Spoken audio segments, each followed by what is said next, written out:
16 বছরে আমরা সবাই শুনে রিপিট করতে চাই না, আমাদের অসংখ্য প্রাণ জ্বলেছে, আমাদের অনেক লোক কারাগারে গেছে, জিনিস রয়েছে।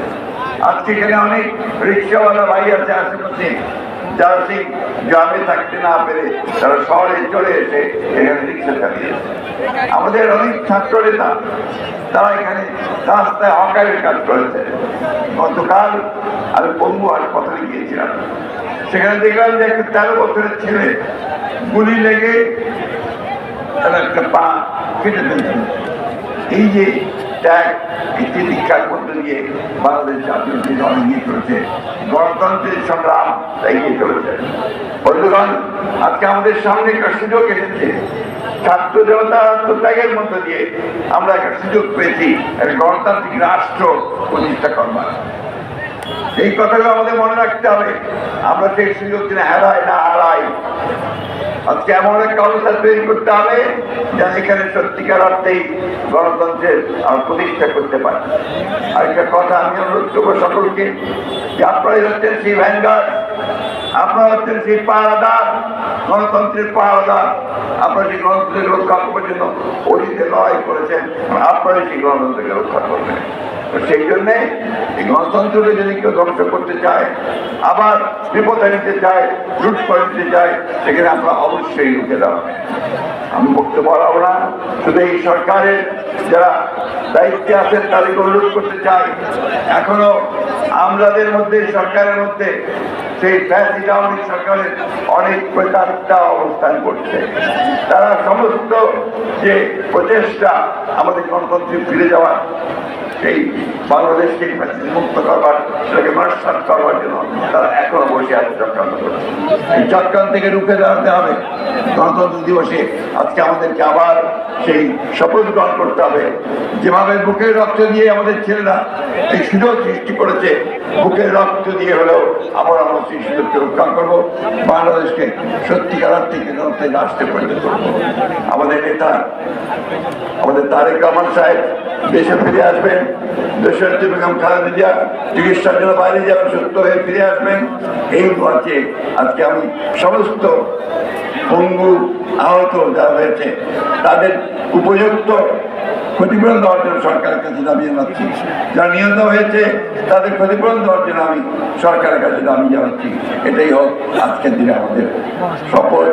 সবাইকে ধন্যবাদ জানাচ্ছি। আসসালামু আলাইকুম, খোদা হাফেজ।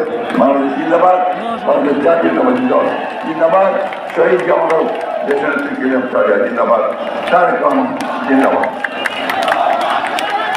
হ্যালো, প্রিয় নেতৃবৃন্দ, এ পর্যায়ে বক্তব্য রাখবেন 17 বছর এই গণতান্ত্রিক আন্দোলনের আপসহীন নেতা, যার নেতৃত্বে বাংলাদেশের মানুষ ফ্যাসিবাদের পতন ঘটিয়েছেন, আমাদের সকলের শ্রদ্ধা, সকলের প্রিয় প্রিয় অভিভাবক, বিএনপির ভারপ্রাপ্ত চেয়ারম্যান, দেশ নায়ক তারেক রহমান।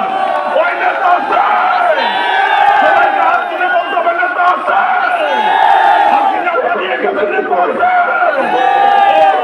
ওই সেই নেতা তারেক রহমান।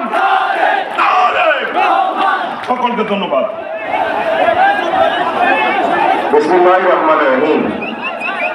প্রিয় বাংলাদেশ, প্রিয় দেশবাসী, ভাই ও বোনেরা, আজকের এই অনুষ্ঠানের সম্মানিত সভাপতি জনাব মির্জা ফখরুল ইসলাম আলমগীর, মঞ্চে উপস্থিত নেতৃবৃন্দ, সামনে উপস্থিত আমার প্রিয় সহকর্মীবৃন্দ, আসসালামু আলাইকুম।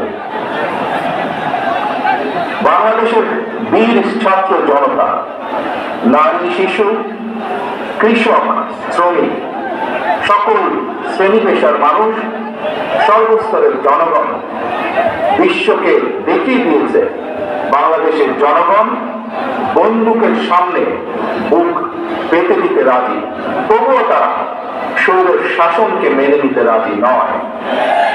বাংলাদেশের সবচেয়ে জনপ্রিয় গণতান্ত্রিক রাজনৈতিক দল বিএনপির পক্ষ থেকে বাংলাদেশের গণতন্ত্রকামী বীর জনগণকে জানায় আন্তর্জাতিক গণতন্ত্র দিবসের সংগ্রামী শুভেচ্ছা।